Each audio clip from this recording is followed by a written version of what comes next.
तपोवननगर इथल्या कोल्हापूर महानगरपालिकेच्या राजछत्रपती संभाजी विद्यालयात वर्गखोल्यांच्या तीव्र अभावामुळे विद्यार्थ्यांचे प्रचंड हाल होत आहेत।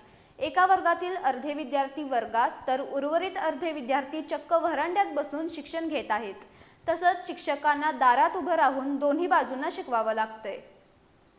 तपोवननगर इथल्या कोल्हापूर महानगरपालिकेच्या राजछत्रपती संभाजी विद्यालयात वर्गखोल्यांच्या तीव्र अभावामुळे विद्यार्थ्यांचे प्रचंड हाल होत आहेत। या गंभीर परिस्थितीची दखल घेत जिजाऊ ब्रिगेड कोल्हापूर यांच्या वतीने महानगरपालिका आयुक्तांना तातडीने कार्यवाही करण्याबाबतचे निवेदन देण्यात आले। शाळेची पटसंख्या वाढत असताना पायाभूत सुविधांअभावी विद्यार्थ्यांची सुरक्षितता आणि गुणवत्ता धोक्यात आली आहे।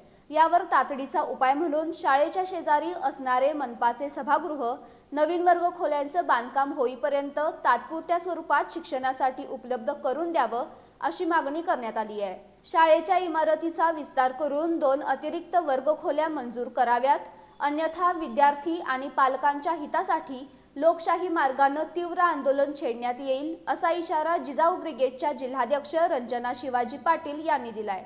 निवेदन सादर करताना जिजाऊ ब्रिगेडच्या कल्पना देसाई, प्राजक्ता आंबले, अनुपमा चव्हाण, कविता कोंडेकर आणि इतर पदाधिकारी उपस्थित होते।